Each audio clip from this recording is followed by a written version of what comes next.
Alright, welcome back to Kings of the Old World qualifier number 1.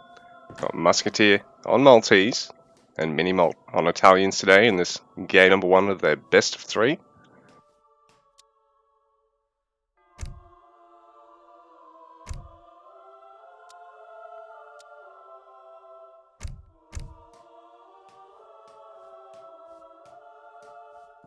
So, Minimoult, what are you making a start in this market?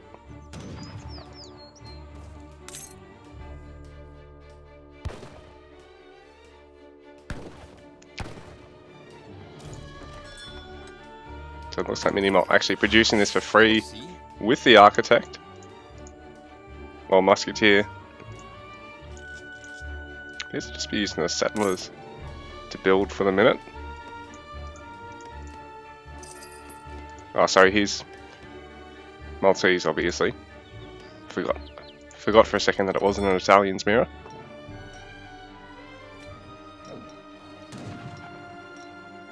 Alright, so players are actually playing with the Observer mod enabled, which is handy.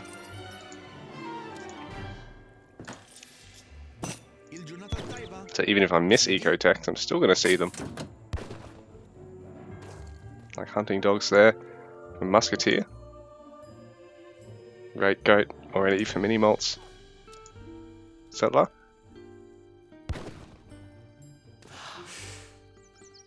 I don't understand this though. He's got both of his villager defense techs before his actual eco tech, so it's going to take longer for hunting dogs to kick in here. I mean, it seems to work fine even for pretty high level players in this game, but it's just weird to see because in the other games, doing things like that is like a big no-no in build orders. Everyone's just like, why the fuck would you play any less than economically optimally 110% of the time? So it's amazing to see the mentality flip, where everyone's just like, you know what, I know he's not going to get a barracks for another fucking 4 minutes, but I'm going to get both my villager attack and defense techs before I even get hunting dogs.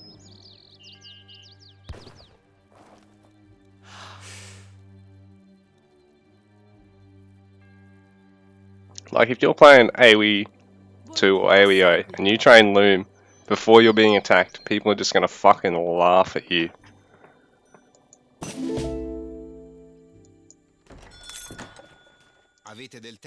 But this Architect here, actually ramming out a little trading post there for Minimoult.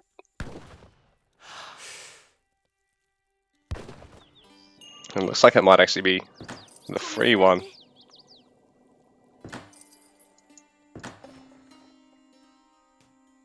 It's taking a little while to build. So yeah, I think it might be the free one. He's still got 185 wood in the bank as well. Musketeer. Mini Maltese. Doesn't get quite such a powerful eco-steroid early on. Other than perhaps German tongue should he look to play around it.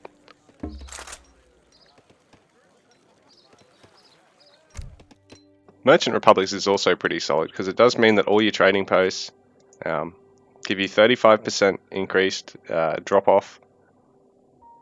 So when you'd normally get, say, how much is Minimoult getting 27? Well, an extra 35% of that. What the hell is that?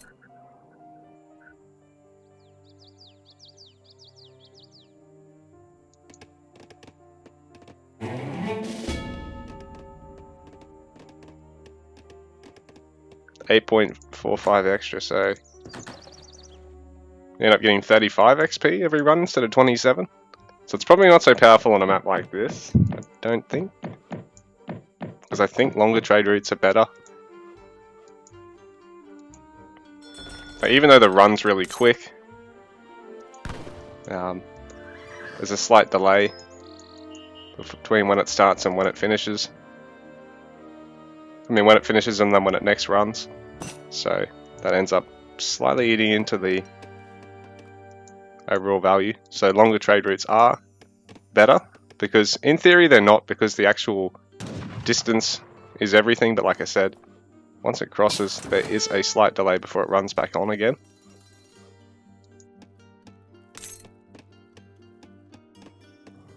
So I mean, they could be quite strong for Malta, but not so much on a map like this, I don't think. Going for their Merchant Republic's card. And then, you know, any past XP, like if you're taking this later on, you get 25% of that again. So it applies semi-retroactively. So it looks like Minimoult going for capitalism over going for advanced politicians, because he has gone for, I think it's governor, that allows him to go for outpost and 2 chests of coin. If you go for advanced politicians, you're only getting a 3rd chest of coin, and that's going to take you under a minute to gain back with capitalism anyway, and then on top of that you'll just trickle gold for the whole game for free.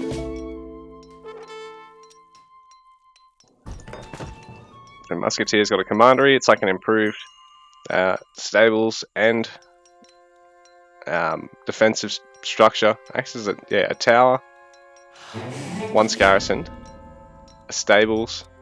It allows you to actually use it like a tunnel network or a sky passage, where you can garrison units in one point and then get them out of another one after a brief delay.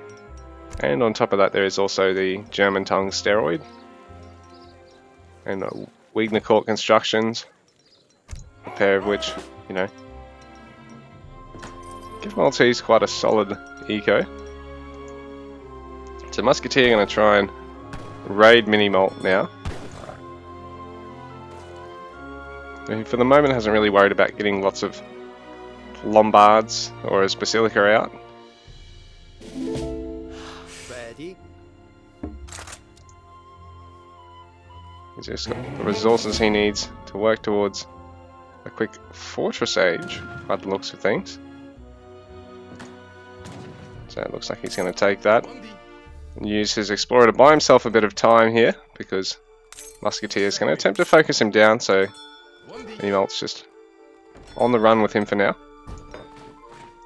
He's going to get a barracks. He's just banking up a shipment to send, while Musketeer sent some resource shipments of his own, so he'll be powering towards his fortress age and trying to get these trading posts, I imagine.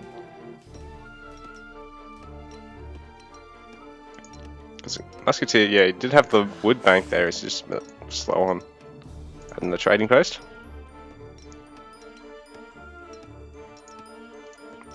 Second barracks now for Minimoult, who's going to add musks behind this. This is going to allow him to really defend the villages here. A quick garrison means the Hussars can't really stick around. They deny a lot of gathering time. But now there's musks out, there is the tower, the outpost, sorry. So it's going to mean the Hussars probably better off just trying to take out one of these trading posts for the minute. So Musketeer looks to be working towards his fortress age as well.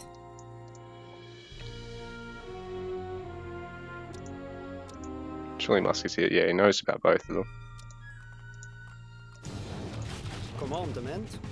So he's going to slowly work away at the trading posts, and Hussars really a little bit stronger than the average like infantry unit against structures, but nowhere near as cost efficient as say pikemen against trading posts.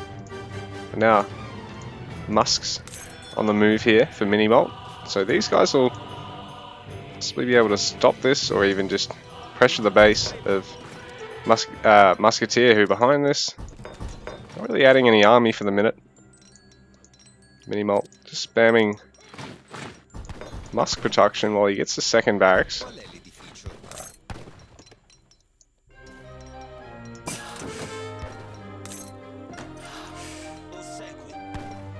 Quite a few eco techs behind this now.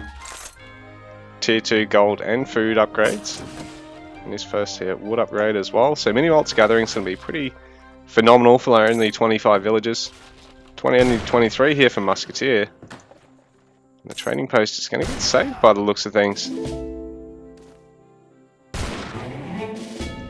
Minimoult able to pick off a couple of Hussar.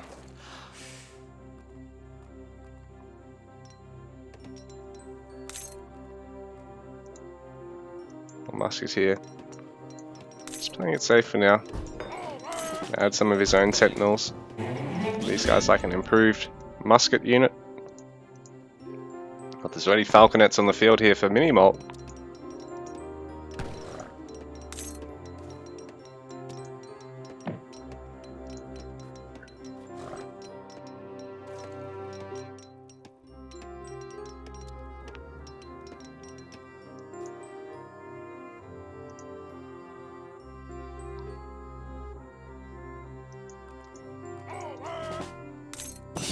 I haven't started repairing that yet. A little bit worried for that. But, I mean, if he's looking at keeping this pressure on, maybe his opponent's not really going to get the chance to harass it again, because Musketeer's only got the 3 Hussar now. He's really having to hold out against Sentinels without, against this Musket Falk army with only Sentinels and Hospitalers, and he hasn't got enough of them to really surround the Falks at the moment. This commandery will be a little worse for wear. And these musks coming in to reinforce going to serve a great purpose for Minimoult, because they're going to give him the heads up where the Hussars are. He's going to pick off 2 of those pretty easily. And now it's a really dire situation for Musketeer, because he needs to try and get enough Hussar to try and snipe the Falks. He needs the infantry to actually win this fight. There is fire throwers in the mix though. These guys have great siege damage against the infantry, but they're also not going to last very long against the falconets. Yeah, so multiple of them going down in a shot. And while they've got such great area damage, Minimoult keeping the Paviciers back. This one will lose them. Falks really able to win that trade for Minimoult there. GG Musketeer going to tap out. That's game number 1 in this series.